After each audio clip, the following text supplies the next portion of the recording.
Today morning we had a very interesting and emotional session. In fact, I became quite emotional after Speaker Pelosi spoke about her relationship with Tibet over the last 35 years. She has been very, very supportive. Her support has been very consistent. And as Richard Gay said, it's coming from the heart. And Richard also has been very much involved. Even when I was the representative of His Holiness Dalai Lama in Washington, D.C., he always used to come up to lobby with us, both in the House and the Senate. And after I assumed the role of the Sikyong also, he was always there. During my last visit in April, he was also with us, working with us along shoulder to shoulder at the Hill. Damon Wilson's speech. And just for your information, I was very impressed by my speaker's speech also, Khenpo Sanam Tembe, because we worked together and he studied English on his own. Yeah, so that was very impressive. So as we were designing the program, along with the Speaker and Deputy Speaker of the House, this time round we decided not to focus on the issues inside Tibet, because that's mostly in the background notes that has been prepared for you. Instead, we decided to look at how we can keep the action moving in terms of the session that we had already this morning when Jim McGovern spoke on the initiatives taken by the United States government and how other like-minded countries can adopt similar actions in their parliaments. This is, for us, a very important topic, and considering the Ukraine situation and the evolving dynamism in world politics, it does make a lot of sense to see how the world community looks at China under the new perspectives. And it is going to be very important for us to watch out in the next few months as to how things evolve and China's role in this whole dynamism of global politics and what new global order might shape up and what opportunities might be there for Tibet or Uyghurs and Mongolians and Hong Kongers and even our friends in Taiwan. So we will have to watch the developments very closely and see how we can leverage our issues with the new developments. And now, since we finished that session already with Jim McGovern's presentation this morning and the very active involvement by other parliamentarians, even I was very much moved and encouraged to see that many other parliamentarians are looking at ways to see how things can be moved in terms of legislation or resolution in their respective parliaments. And this is something that we have to keep it going. We can't just have one conference and then wait for the next conference to happen. This has to be a continuous involvement of parliaments to parliaments relationship and how best practices can be shared and how we can network together, because the one very reason for having this World Parliamentarians Convention on Tibet is also to create as our speaker mentioned this morning, to create a common platform for all those who are supportive of these on resolving the Sino-Tibet conflict to come together. So that session we finished, and I'm quite happy with the involvement of other honorable members of parliament from different countries in expressing their interest in how they can leverage and take the movement forward in their national parliaments. And in this convention, we also decided to keep another session on the changing narratives on Tibet. The fact is, China's propaganda is so strong and pervasive, and not many people in this world have the time to read Tibet's history. So, to gain leverage for the middle way approach, for the world to understand that Tibet was an independent country, and that His Holiness the Dalai Lama decided to step down from independence to middle way. Because of China's propaganda, many people believe that Tibet has been a part of China since time immemorial, as China says today. But unfortunately, that is not the truth. And tomorrow morning, as Jim mentioned, the Congressional Executive Commission on China for the first time will hold a hearing in the Congress with the testimonies of researchers and historians who are present, two of whom are present here. Michael van Walt van Praag, who has been associated with the Tibetans for a very, very long time, I think since 1973 when he was a little boy. And then after he finished his international law, he has been associated with us over the years. And with all those collective experience, he has worked with many scholars, over 70, 80 scholars from so many different countries in Asia, and concludes that Tibet has never been considered part of China, whether it is to do with the Mongolian order or the Ming order or the Manchu order or as per international law today.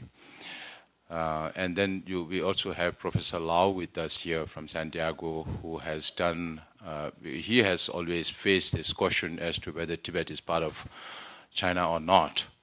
And after his retirement, he spent a lot more time looking at the historical documents. Particularly, he wanted to start from the Manchus because his thinking is that he's getting old, and he wanted to cover the latest part of the years from 1644 to 1911.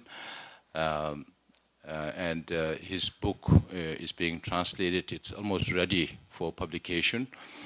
And he has referred to the Manchu imperial Chinese records that establishes the fact that Tibet has never been considered part of the Manchu Empire.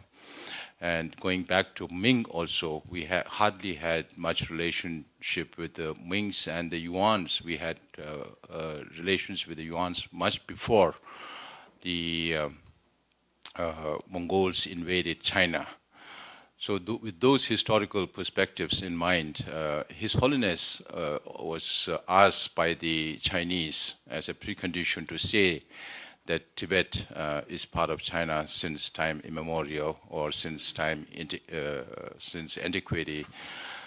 But His Holiness is a Buddhist monk, and as Richard Gere was saying this morning, that he points at his tongue and says, "This tongue never lies." So he cannot lie. So he cannot say that Tibet was part of China. Therefore, His Holiness came with a very wise answer to the Chinese, saying that I'm not a historian. Let us leave history to historians. What is more important for us is the future of the Tibetan people. Therefore, now you have historians establishing the fact that Tibet was never part of China. And to counter, now the next question is, why is China asking the international community to say that Tibet is part of PRC? That is because China knows that they lack legitimacy over Tibet. and they are trying to get this legitimacy from the international community.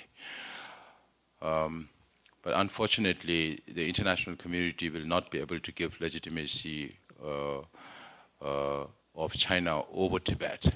The only people who can give legitimacy to China are the Tibetan people, or His Holiness the Dalai Lama, not the international community. Unfortunately, when China insists on nations to say that Tibet is part of PRC, nations also recite that like a mantra, saying that Tibet is part of PRC. And when you say that, you are going against international law, for one. And for another, when you keep repeating that statement, it means more like, you do whatever you want to do in Tibet, we will not interfere. That's why China also keeps using this term, saying that Tibet is a domestic issue or a national issue, and that His Holiness the Dalai Lama is trying to internationalize it. But on the other hand, nations will also say that they support negotiation between His Holiness the Dalai Lama and the Chinese government, or representatives of His Holiness Dalai Lama, or envoys of His Holiness the Dalai Lama, or the CDA leadership with the Chinese government. We feel these are contradicting each other.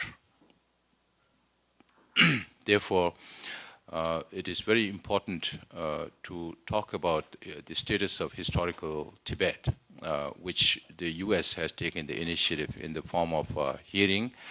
And I hope and I believe that the members present here will take the message back to their countries that Tibet historically was never part of China.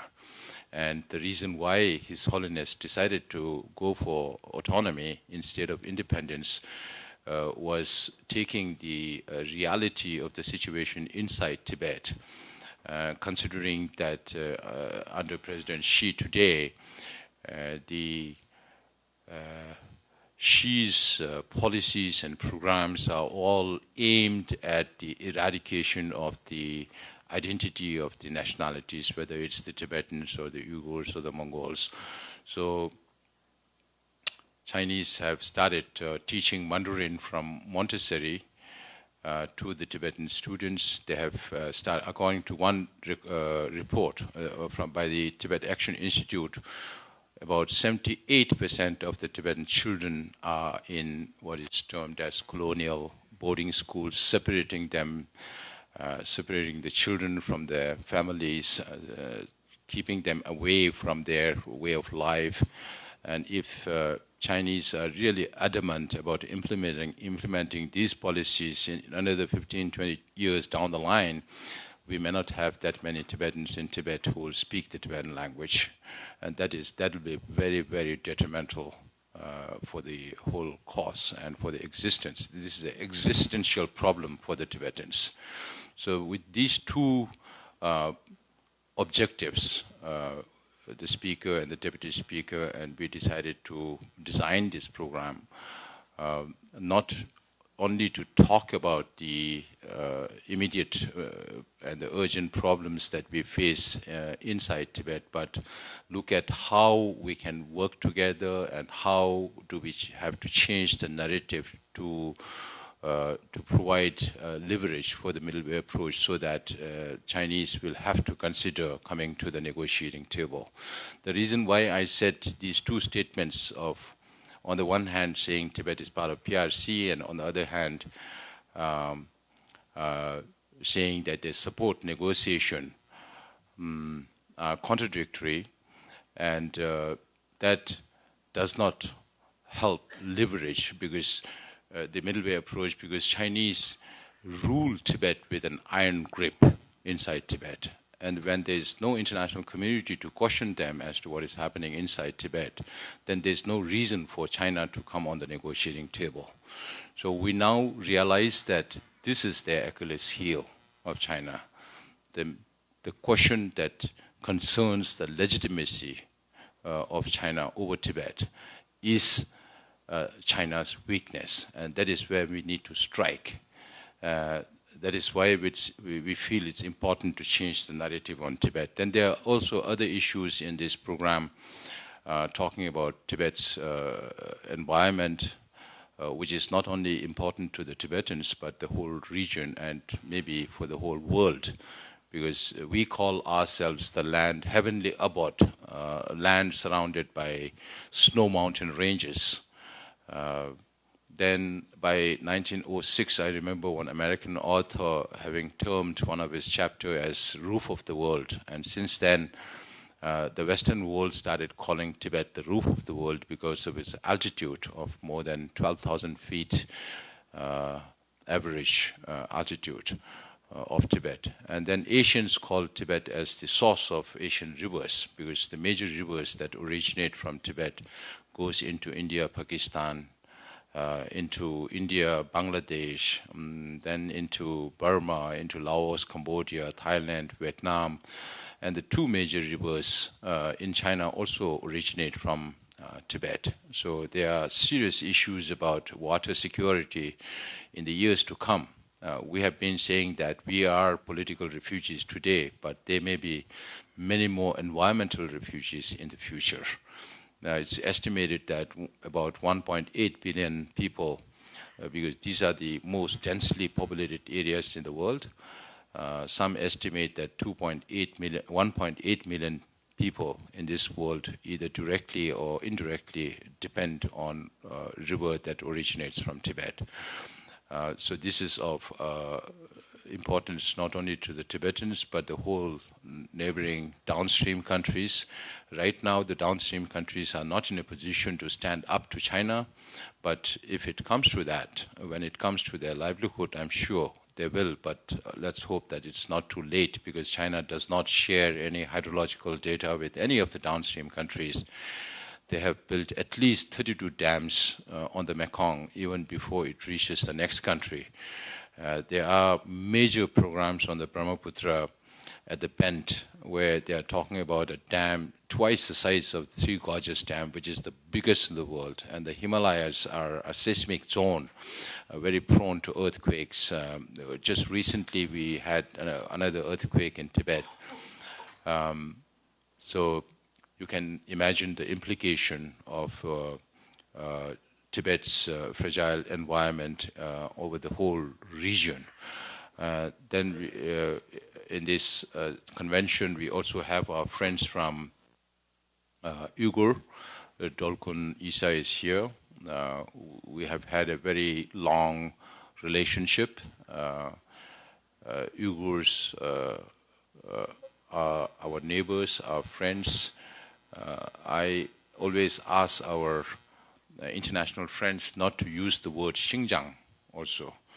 Xinjiang is the word given by China to the Uyghurs, Uyghur people. It's better to call them Uyghur people or East Turkestanis, because for Tibet they say Xizang.